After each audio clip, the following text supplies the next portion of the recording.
धर्मपुरी के जंगल में पीलू अपने पति बंटी के साथ रहती थी। वो दोनों हनुमान जी के बहुत बड़े भक्त थे। हनुमान जी को हर दिन अपनी दुकान का सबसे पहला बर्फ का गोला भोग लगाते थे और उन्हें सुंदर सुंदर फूल और खुशबूदार अगरबत्ती अर्पित करते थे। वो कभी भी हनुमान जी से कुछ नहीं मांगते थे और उनकी बहुत सेवा करते थे। वो दोनों अपना एक छोटा सा बर्फ के गोले का ठेला चलाते थे। उनके फ्लेवर्स के बर्फ के गोले बच्चे हो या बूढ़े सबको बहुत पसंद आते थे। पिल्लू दीदी, मुझे मैंगो और ग्रेप फ्लेवर का मिक्स गोला और मेरी पत्नी को काला खट्टा गोला देना। जी टिल्लू भैया, आपके यहाँ के बर्फ के गोले इतने टेस्टी है कि जिसकी हद नहीं है। कोई भी आपके जैसे टेस्टी बर्फ का गोला बना ही नहीं सकता है। ये तो हनुमान जी की दया है बहन जी। उनकी दुकान के सामने कालू भी बर्फ के गोले का दुकान चलाता था। वो बंटी और पीलू से बहुत नफरत करता था और हर समय इसी सोच में रहता था कि कैसे उन्हें नुकसान पहुंचाए। सभी लोग इनकी दुकान में जाते हैं और बहुत तारीफ करते हैं। जैसे मेरी दुकान में तो उन्हें कड़वा बर्फ का गोला मिल रहा है। इनकी दुकान कैसे भी बंद करनी पड़ेगी। एक दिन बर्फ खाने के लिए जंगल का सबसे ताकतवर और अमीर चिड़ा कड़क सेठ अपनी पत्नी बबली के साथ आता है। पीलू, हमें रोज खस और पाइनएप्पल ऑरेंज गोला देना। जी सेठानी जी, आज सेठ जी भी आए हैं, बहुत खुशी की बात है। हाँ पीलू, हम विदेश जा रहे हैं तो सोचा यहाँ से कुछ मीठा करके जाते हैं। ये फ्लेवर्स के गोले बहुत ही टेस्टी बनाते हैं। धन्यवाद मैडम, जय हनुमान जी की। एक हफ्ते के बाद जब हम वापस आएंगे तो तुम्हें एक बड़ा ऑर्डर देंगे। उसके गोले खाकर कड़क सेठ और बबली सेठानी बहुत खुश होते हैं। कालू ये देखता है और वो इसे और भी गुस्सा हो जाता है। अब तो इसकी दुकान बंद करा कर ही रहूंगा। उस शाम कालू कुछ गुंडों से मिलता है, उन्हें पैसे देता है और फिर अगले दिन उन गुंडों से बंटी की पिटाई करवा देता है और दुकान में तोड़ फोड़ करा देता है। इससे बंटी और पीलू की दुकान बंद हो जाती है। हे हनुमान जी, आपका बहुत धन्यवाद कि आपने इनकी जान बचा ली। आप हमेशा रक्षा करते हैं। हाँ पीलू, हनुमान जी की बहुत दया है, लेकिन जिन गुंडों ने मेरी पिटाई की है वो कालू के दोस्त है। कालू हमसे जलता है, लेकिन कालू सोचता है कि वो हमारी दुकान बंद करा देगा। हम हनुमान जी के भक्त हैं, हमें अपना काम करना है। भगवान इन बदमाशों को संभाल लेगा। हनुमान जी की सेवा पूजा में कोई कमी नहीं होनी चाहिए। हाँ जी, बिल्कुल। सुनिए भाई साहब, मैं हरिया हूँ। मैं अयोध्या से आया हूँ और काम की तलाश कर रहा हूँ। मैं आप लोगों की बर्फ की गोलों की दुकान चला सकता हूँ। मैं आप जैसे नेक दिल, साफ मन वाले, सीधे साधे भक्तों की सेवा करना चाहता हूँ। जब बंटी जी ठीक हो जाएंगे तो मैं चला जाऊंगा। लेकिन तुम्हें हमारे घर का पता कैसे चला? पीलू की प्रश्न को हरिया उत्तर देते हुए कहता है, पास के हनुमान मंदिर के पुजारी जी ने भेजा है मुझे। उसकी बातों को पीलू और बंटी मान जाते हैं। बंटी की दुकान फिर से चल निकलती है। जी, आज के जमाने में ऐसे लोग कहाँ मिलते हैं? उनकी दुकान चलते देख कालू सोचता है, अब इस हरिया का मैं हाथ पांव तोड़ दूंगा।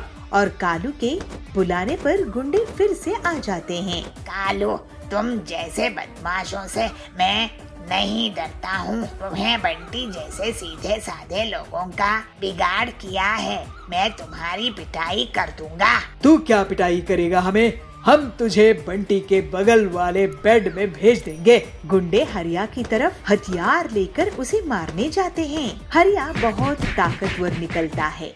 वो सभी गुंडों को हवा में ऊपर नीचे पटकने देता है। उन्हें एक हाथ से ही हवा में उठाकर घुमाने लगता है और उनकी पिटाई कर करके हालात खराब कर देता है। फिर कालू की भी पिटाई होने लगती है और कालू को उसकी दुकान में ही जोर से फेंक देता है, जिससे उसकी दुकान टूट जाती है। ये देखकर सभी हैरान रह जाते हैं। तभी वहाँ पर पीलू और बंटी आते हैं। अरे हरिया, तुम इतने ताकतवर कैसे हो? हरिया का रूप बदल जाता है और हनुमान जी अपने असली रूप में आ जाते हैं। हे हनुमान जी, आप हमारे लिए हमारी रक्षा करने के लिए यहाँ पर आए। आपकी महिमा, आपकी दया अपरंपार है। बंटी, पीलू, तुम बहुत ही नेक दिल के मेरे भक्त हो। इतनी बड़ी मुसीबत में भी मुझे सब कुछ मानते रहे।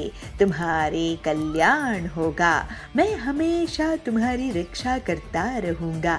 ऐसे ही साफ मन रखना। फिर हनुमान जी को बंटी और पीलू बहुत अच्छी मिठाइयाँ भोग लगाते हैं। उसके बाद हनुमान जी उन्हें आशीर्वाद देकर वहाँ से अंतर्ध्यान हो जाते हैं। कुछ ही दिनों में बंटी ठीक हो जाता है। पीलू और बंटी हनुमान जी की भक्ति करते हुए खुशी खुशी रहने लगते हैं। श्यामपुर के गांव में पीलू चिड़िया अपने पिता टिल्लू के साथ रहा करती थी। टिल्लू किराना दुकान में काम किया करता था और जब भी दिवाली का मौसम आता तो वो सुंदर सुंदर मिट्टी के दिए बनाकर बेचता था। इस तरह दिवाली में दिए बनाकर बेचने से टिल्लू की ऊपरी कमाई हो जाती थी। एक बार ऐसे ही दिवाली का त्योहार आता है और टिल्लू की तबीयत खराब हो जाती है। वो घर में जब दिए बना रहा होता है तब उसे चक्कर आ जाता है और वो जोर से जमीन पर गिर जाता है। इस पर पीलू आकर उससे कहती है, पिताजी आपकी तबीयत खराब है, आप आराम कीजिए, अब आप दिए मत बनाइए। अरे बेटी, अभी तो दिवाली का त्योहार है, अगर मैं दिए नहीं बनाऊंगा तो मेरी ऊपरी कमाई कैसे होगी? फिर तेरी शादी के लिए भी तो पैसे जोड़ने हैं कि नहीं? पिताजी आप दवाई खाकर आराम कीजिए, मैं दिए बना लूंगी और उन्हें बेच दूंगी। अरे पीलू, तू क्या क्या करेगी? घर का काम करेगी, दिए बनाएगी और फिर तेरी परीक्षा भी तो पास में है, तू उसकी पढ़ाई कब करेगी? तुझे पढ़ लिख कर शहर में भी तो जाना है। पिताजी आप ज्यादा सोचिए मत, दवाई खाइए और आराम कीजिए। अच्छा, जैसा तू बोले। फिर पीलू अपने पिताजी को दवाई दे देती है और जब वो सोने लगता है तब पीलू दिए बनाने लगती है। लेकिन पीलू ना सिर्फ दिए बनाती है बल्कि उनमें सुंदर सी पेंटिंग भी कर देती है। इससे उसके दिए और भी सुंदर लगने लगते हैं। अगले दिन पीलू दियों को ले जाकर बाजार में बेचने के लिए जाती है। दिए ले लो, दिए, सुंदर सुंदर दिए, दिवाली के दिए, सुंदर सुंदर दिए, रंग बिरंगे पेंटिंग वाले दिए। पीलू के पास बबली चिड़िया आती है। पीलू, ये दिए तो बहुत सुंदर लग रहे हैं, महंगे हैं क्या? अरे नहीं बबली जी, आपके घर की शान में 4 चांद लगा देंगे और ये महंगे भी नहीं हैं। अच्छा बता, कितने के हैं ये दिए? बबली मैम, ये 20 रुपए के 4 दिए हैं, बताइए आपको कितने दूं? फिर बबली दिए लेकर वहाँ से चली जाती है। हरिया काका पीलू की दुकान में आते हैं। अरे पीलू, ये दिए तो बड़े सुंदर लग रहे हैं। हाँ हरिया काका, ये आपके बंगले की शान बढ़ाएंगे, इन्हें आप ले जाइए। हाँ, ऐसे दिए तो मैंने अपने जिंदगी में कभी नहीं देखे, ये तो बहुत सुंदर हैं। इस तरह से पीलू के पूरे दिए उस दिन बिक जाते हैं और वो खुशी खुशी घर आती है। इसके बाद पीलू अपने पिताजी को उस दिन की कमाई दिखाती है। उसके पिताजी बहुत खुश होते हैं और कहते हैं, अरे वाह पीलू, तूने तो कमाल ही कर दिया, तेरे दिए वाकई में बहुत सुंदर हैं। चल अब तू भोजन कर ले, दिन भर से तू थक गई होगी। फिर पीलू भोजन करके वापस से दिए बनाने में जुट जाती है। अगले दिन पीलू दिए लेकर उस बाजार में जाती है जहाँ पर अमीर पक्षी खरीदारी करने आया करते थे। वो वहाँ देखती है कि एक बड़ी दुकान वाला एक गरीब मजदूर को डांट रहा है। तुमको मैंने 1000 दियों का ऑर्डर दिया था, लेकिन तुमने अभी तक मुझे सिर्फ 100 ही दिए हैं। अब बताओ, मेरे इतने बड़े बड़े अमीर ग्राहकों को मैं क्या जवाब दूंगा? माफ कर दीजिए सेठ जी, मैंने इस बार दिए बनाते समय मिट्टी में ज्यादा पानी डाल दिया तो मिट्टी पतली हो गई, इस वजह से मैं आपको दिए नहीं बना के दे पाया हूँ। अरे तूने मिट्टी में पानी मिलाया या पानी में मिट्टी मिला दिया है? तेरी वजह से नुकसान तो मेरा ही हुआ ना। ये सुनकर पीलू दुकान वाले के पास जाती है और कहती है, सेठ जी ये देखिए मेरे दिए, मेरे पास अभी 200 दिए हैं, अगर आप कहें तो मैं आपका ऑर्डर पूरा कर दूंगी। ये दिए पूरे जंगल में कोई भी नहीं बनाता है। ऐसे पेंटिंग वाले सुंदर दिए पूरे जंगल में कोई भी नहीं बनाता है। अरे वाह, ऐसे दिए तो अमीर लोगों को बहुत पसंद आएंगे। लेकिन चिड़िया, तुम 1000 दियों का ऑर्डर पूरा कर पाओगी? पीलू हाँ कहकर उसे 200 दिए देकर चली जाती है और घर में दिन रात मेहनत करती है और 1000 दियों का ऑर्डर पूरा करती है। 1000 दिए ले जाकर पीलू दुकान वाले को देती है। वाह पीलू चिड़िया, तुमने तो कमाल ही कर दिया। तुम्हारे दिए अमीर चिड़ियाओं को जरूर पसंद आएंगे। फिर अगली बार मैं तुम्हें और भी बड़ा ऑर्डर दूंगा। इस तरह से पीलू रिकॉर्ड तोड़ दिए बनाती है और उसकी रिकॉर्ड तोड़ कमाई होती है। फिर पीलू अपने पिता के साथ खुशी खुशी रहने लगती है।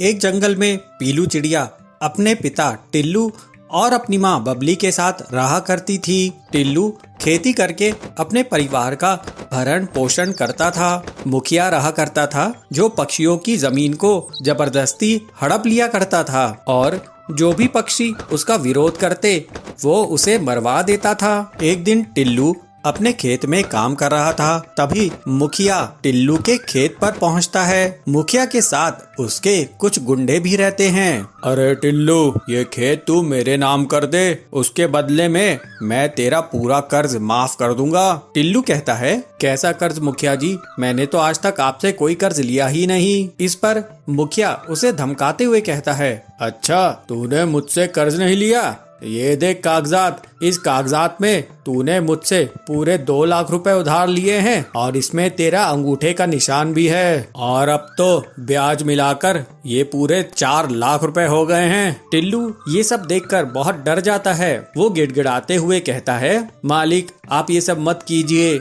अगर आप मेरी जमीन ले लेंगे तो मेरा परिवार भूखा मर जाएगा। देख टिल्लू, मैं तुझे अभी बहुत अच्छे से समझा रहा हूँ। अगर तू मेरी बात नहीं माना तो फिर तू जानता है अंजाम क्या होगा। इन गुंडों को देख रहा है ना, ये तुझे ऊपर पहुंचा देंगे। इस तरह डराने धमकाने से टिल्लू मुखिया का सामना नहीं कर पाता है और वो डर के मारे उसको अपना खेत दे देता है। टिल्लू उदास मन से घर आता है। बबली उसे कहती है, क्या बात है जी, आज आपकी तबीयत ठीक नहीं लग रही है? अरे बबली, सब बर्बाद हो गया।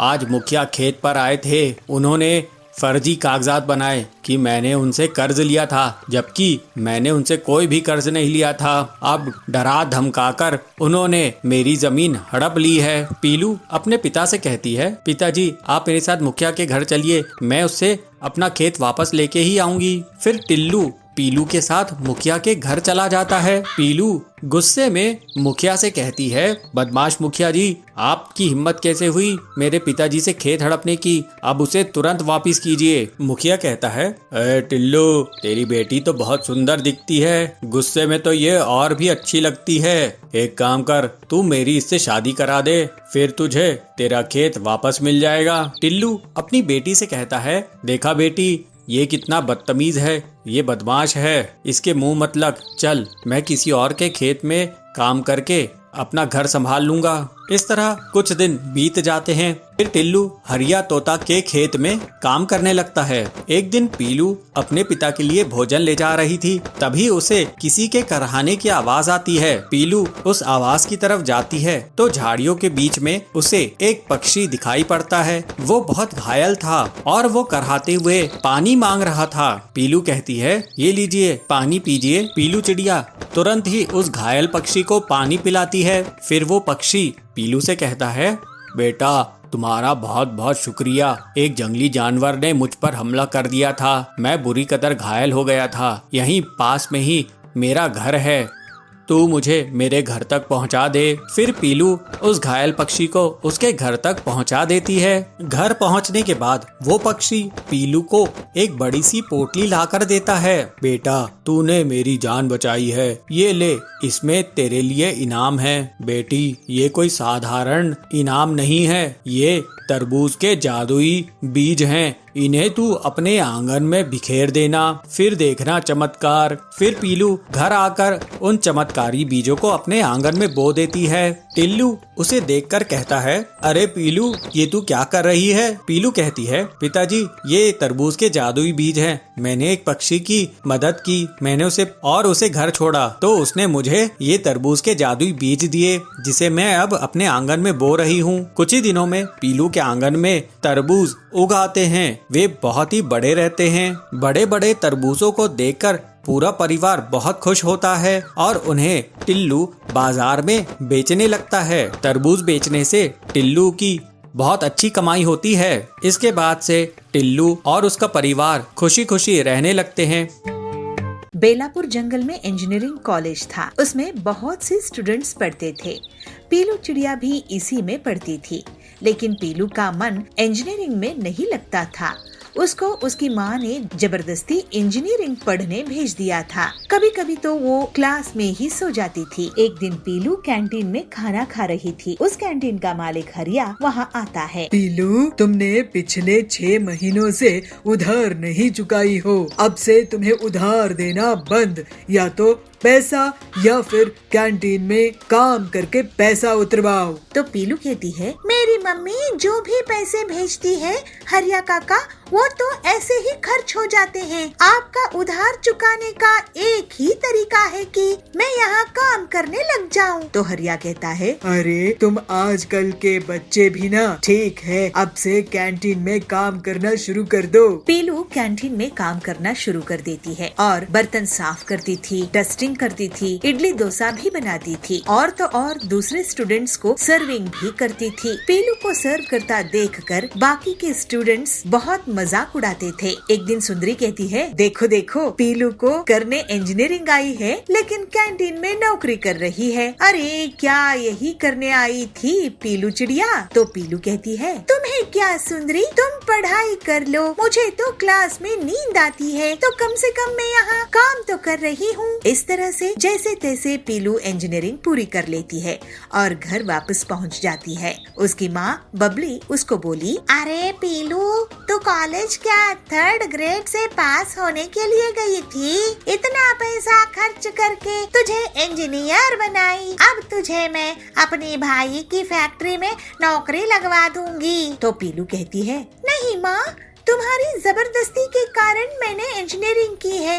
अब मैं तुम्हारी जबरदस्ती से काम नहीं कर पाऊंगी, मैं अपना खुद का काम करूंगी। तो बबली कहती है, खुद का काम करना है तो मैं तुम्हें पैसा नहीं दूंगी। ये सुनकर पीलू सोच में पड़ जाती है। वो अगली सुबह अपनी पुरानी साइकिल रिपेयर करके उसमें एक बोर्ड लगाती है जिसमें लिखा होता है, इंजीनियर का डोसा। पीलू साइकिल में ही डोसा बनाकर बेचती थी और सिर्फ 10 रुपए में बेचा करती थी। जल्द ही उसकी दुकान में लोगों की भीड़ लग जाती है। एक दिन बबली को उसकी एक अमीर सहेली पिंकी चिड़िया कहती है, अरे बहन, क्या तुम्हें पता है कि जंगल में एक बहुत बेहतरीन डोसा वाली आई है, वो सिर्फ 10 रुपए में डोसा बेच रही है।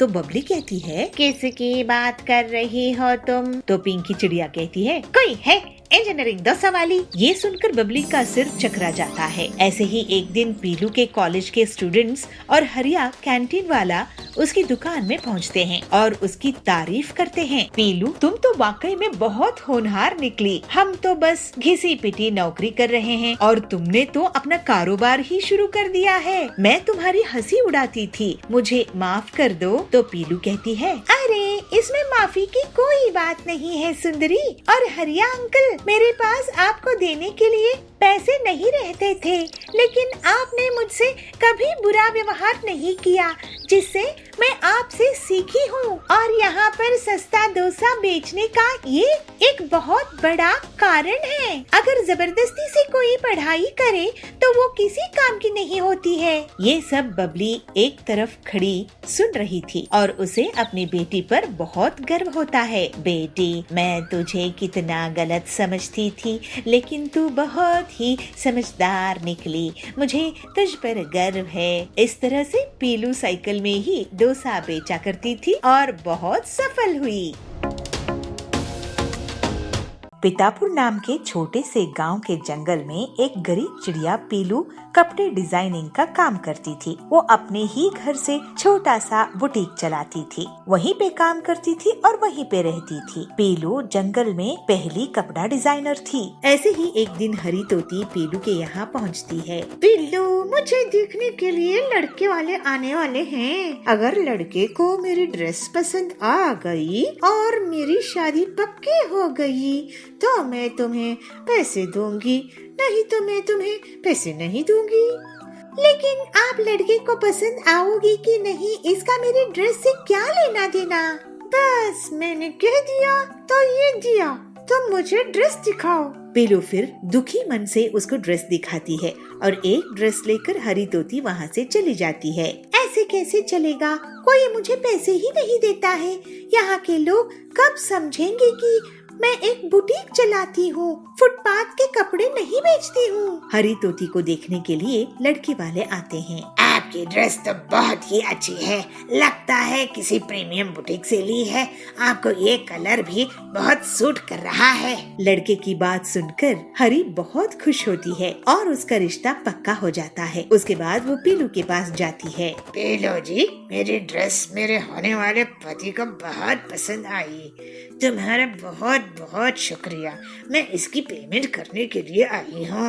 आपको बहुत बधाई हो हरी, और धन्यवाद कि आप मुझे पूरे पैसे देने के लिए आई हैं। इसके बाद पीलू बहुत सी और पक्षियों को ड्रेसेस देने लगी और सभी उसे थोड़े बहुत पैसे देने लगे। ऐसे ही कुछ दिन बीत जाते हैं। पीलू सोच में रहती है, पता नहीं कितने दिन और लगेंगे मेरी बुटीक को जमाने में। जो भी आती है मेरी तारीफ करती है, कपड़े की तारीफ करती है, लेकिन कोई भी पूरे पैसे नहीं देते हैं। फिर एक दिन एक फिल्म की शूटिंग के लिए जंगल में हीरोइन आती है, साथ ही डायरेक्टर और प्रोड्यूसर भी रहते हैं। शूटिंग के दिन उसकी ड्रेस में कॉफी गिर जाता है। वो बहुत नाराज हो जाती है। अरे, ये ड्रेस खराब हो गई है, यहाँ आते ही अपशगुन हो गया है। कोई होगा क्या जो मेरी ड्रेस नहीं लाकर दे दे। क्या यहाँ पर कोई डिजाइनर बुटीक है? मैडम, इस गांव के जंगल में कौन सा बुटीक होगा? तभी वहाँ शूटिंग देखने आई पीलू हीरोइन को आवाज देकर कहती है, हीरोइन जी, मैं आपकी बहुत बड़ी फैन हूँ। मेरे यहाँ पर डिजाइनर बुटीक है, आप मेरे यहाँ चलिए, मैं आपके लिए बेहतरीन ड्रेस बनाऊंगी। फिर हीरोइन पीलू के बुटीक में जाती है और बहुत से ड्रेस ट्राई करती है। उसे 3 ड्रेसेस पसंद आते हैं। पीलू, लगता है मैं तुम्हारी दुकान में अगर और रुकी तो पूरी दुकान ही खरीद लूंगी। तुम कमाल की ड्रेस डिजाइनर हो। अच्छा सुनो, मैं शूटिंग के लिए जा रही हूँ, मैं तुमसे बाद में मिलूंगी। ये लो पैसे। नहीं मैडम, आप मेरे यहाँ आई है, आपको ये ड्रेसेस मेरी तरफ से गिफ्ट। फिर पीलू हीरोइन से पैसे नहीं लेती है, लेकिन हीरोइन अपनी शूट खत्म करके वापस आती है। पीलू, तुमको इस बुटीक से कितना कमाई हो जाता है इस गांव के जंगल में? यही कोई 5-10 हजार रुपए, ज्यादा नहीं मिलते हैं। अरे, तुम जैसी टैलेंटेड ड्रेस डिजाइनर को इतनी कम इनकम, तुम मेरे साथ चलो, मैं तुम्हें महीने का 2 लाख रुपए दिलवा दूंगी। दूसरी हीरोइंस और अमीर बिजनेस घराने की लेडीज के लिए तुम ड्रेसेस डिजाइन करना, तुम बहुत जल्द ही करोड़पति बन जाओगी। पीलू ये सुनकर बहुत खुश होती है और अपने टैलेंट और मेहनत से वो बहुत जल्द ही बहुत तरक्की करती है और अब उसके पास बहुत सारी हीरोइंस का और अमीर घरानों की औरतों का ऑर्डर रहता है। पीलू बहुत अमीर हो जाती है, लेकिन उसे अपने गरीबी के दिन याद रहते हैं। वो हर हफ्ते गरीबों को मुफ्त में कपड़े दान दे देती थी। इस तरह से पीलू हंसी खुशी रहने लगती है। बलरामपुर में बबली चिड़िया एक गरीब धोबी थी। वो और उसकी बहू पीलू कपड़े धोने का काम करते थे। फिर बबली उन कपड़ों को आयरन प्रेस इस्त्री कर देती थी। बबली का बेटा बंटी इस काम को बिल्कुल भी पसंद नहीं करता था। एक दिन बबली की तबीयत खराब हो जाती है। वो बंटी को बुलाकर कहती है, बेटा बंटी, हमारे खानदान की सबसे बड़ी चीज मैं तुझे देना चाहती हूँ। ये ले, ये है वो आयरन इस्त्री जिसे तेरे पिताजी और मैं अपने घर के लिए रोटी कमाते थे। अब मैं ज्यादा दिन नहीं रहूंगी, तू इसे ले और अपने खानदान का काम आगे बढ़ा। तो बंटी कहता है, क्या माँ, तुम्हें जायदाद के नाम पर यह आयरन इस्त्री ही मिलती? पता नहीं तुम मुझे क्या समझती हो। मैं इस काम से नफरत करता हूँ। मैं कभी भी इस इस्त्री को नहीं छूऊंगा। तो पीलू कहती है, अरे आप अपनी माँ से ऐसे कैसे बात कर सकते हो? जब आपकी आमदनी नहीं थी तब इन्होंने घर का पूरा खर्चा कितने सालों तक संभाला है।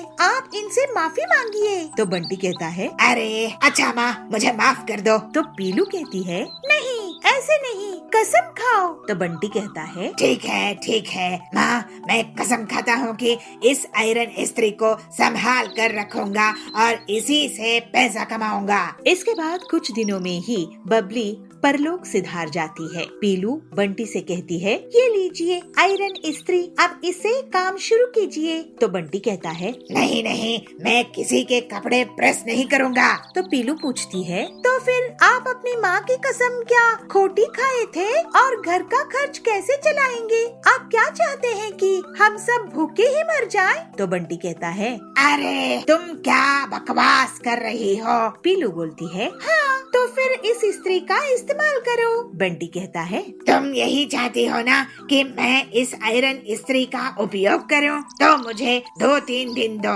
मैं इसका इस्तेमाल कर लूंगा। इसके बाद बंटी एक चौक में अपना छोटा सा आयरन इस्त्री का पराठा बनाने लगा और बंटी का काम बहुत अच्छे से चलने लगा। फिर उसकी डिमांड देखकर वो जल्दी ही अंडे पराठे बनाने लगा। बहुत जल्द लोगों को उसके स्वाद की आदत लग जाती है। वाह जी, आपने तो बहुत ही कमाल का आइडिया निकाले हो। ऐसा आयरन पराठा तो किसी ने भी नहीं खाए होंगे। तुम जानती हो पीलू कि अब अपना एक बड़ी दुकान खरीदेंगे। वाह जी। और बंटी एक बड़ी सी दुकान ले लेता है। इसके बाद बड़े बड़े सेठ भी उसके यहाँ आयरन इस्त्री का पराठा खाने आने लगते हैं। बंटी पीलू से कहता है, पीलू, तुमने मुझे घमंडी होने से बचा ली। अगर तुम नहीं होती तो मैं अपनी पुरखों का आयरन इस्त्री नहीं इस्तेमाल करता। तुम्हारे कारण ही मैं इतना तरक्की कर पाया हूँ। ये लो हीरों का हार। इस तरह से अपने बड़ों का सम्मान करने के कारण पीलू और बंटी खुशी खुशी रहने लगे। बबलू कबूतर नारियल पानी बेचकर अपने परिवार का गुजारा किया करता था। वो सुबह सुबह नारियल पानी बेचने के लिए अपने घर से निकल जाया करता था। नारियल पानी ले लो, ठंडा ठंडा नारियल पानी ले लो, नारियल पानी ताजा ताजा नारियल पानी। अरे ओ नारियल पानी वाले भैया, जरा इधर आना। ये लो भैया, ये ताजा ताजा नारियल पानी पियो। इस तरह बबलू दिन भर घूम घूम कर नारियल पानी बेचा करता था। शाम को बबलू घर वापस आकर अपनी पत्नी पीलू को पैसे देता है। ये ले पीलू, आज की कमाई, इसमें से आधे पैसे तू अलग जमा करके रख ले, अपने बेटे की पढ़ाई के काम आएंगे। पीलू उससे कहती है, सुनिए जी, आप अपनी तबीयत का भी ख्याल रखा कीजिए। आजकल आपकी तबीयत ठीक नहीं रहती है। अरे क्या करूं पीलू, मुझे तो दिन भर मेहनत करना ही पड़ेगा ना, आखिर अपने बच्चे के भविष्य का सवाल है। इस तरह उनके दिन बीत रहे थे। एक दिन बबलू जब नारियल पानी बेच रहा होता है तो उस पर बाज हमला कर देता है। उस बाज का शिकार बन जाता है। सुंदरी ये सब दूर बैठकर देख रही थी। सुंदरी पीलू के पास जाती है और उसे पूरी बात बताती है। पीलू, बहुत दुख की बात है, बबलू बाज का शिकार बन गया। ये सुनकर पीलू जोर जोर से रोने लगती है। ये आप क्या कह रही हो सुंदरी काकी, उस बाज की आखिर मेरे पति से क्या दुश्मनी थी? कई दिनों तक पीलू बबलू की याद में दुखी रहती है। एक दिन उसका बेटा उसके पास आकर कहता है, माँ इतने दिन हो गए, तुम सिर्फ रो रही हो, तुम कुछ खा पी भी नहीं रही हो। अगर तुम्हें कुछ हो गया तो जरा सोचो मेरा क्या होगा, इसलिए कुछ खा लो, अपने लिए नहीं तो मेरे लिए ही कुछ खा लो। इस तरह से पीलू चिड़िया अपनी जिंदगी की एक नई शुरुआत करती है। एक दिन पीलू अपने बेटे से कहती है, बेटा तू घर में ही रहना और थोड़ा अपना ख्याल रखना, मैं नारियल पानी बेचने के लिए जा रही हूँ। माँ, मैं भी तुम्हारे साथ नारियल पानी बेचने के लिए चलूंगा, मैं तुम्हें अकेला नहीं जाने दे सकता। पीलू कहती है, नहीं बेटा, मैं तुझे अपने साथ लेकर नहीं जा सकती। पीलू किसी तरह अपने बेटे को समझाती है और फिर नारियल पानी बेचने के लिए निकल जाती है। पीलू नदी के किनारे नारियल पानी बेचने लग जाती है। नारियल पानी ले लो, ताजा ताजा नारियल पानी, ठंडा ठंडा नारियल पानी। पीलू की दुकान के बगल में कालू कौए की दुकान रहती है।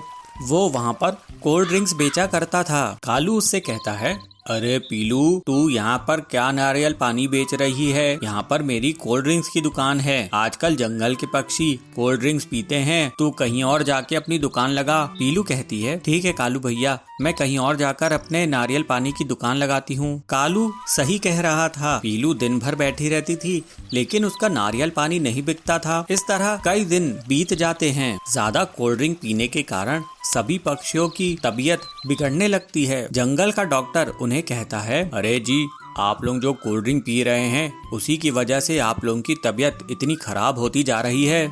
अगर आप लोगों को अपनी तबीयत ठीक रखनी है तो ये कोल्ड ड्रिंक बंद करके ताज़ा ताज़ा नारियल पानी पिया करो। पीलू चिड़िया अपने नारियलों के साथ उदास बैठी हुई थी। वो सोच रही थी कि अब आगे उसका क्या होगा। तभी वहाँ पर जंगल के सारे पक्षी आ जाते हैं। अरे पीलू चिड़िया, हम आज से तुम्हारे से ही नारियल पानी खरीद कर पिया करेंगे। हम आज से कोल्ड ड्रिंक बिल्कुल बंद कर देंगे। अब तुम हम सबको ये ताज़ा ताज़ा मीठा नारियल पानी दो, और हाँ, मलाई अलग से निकाल कर देना।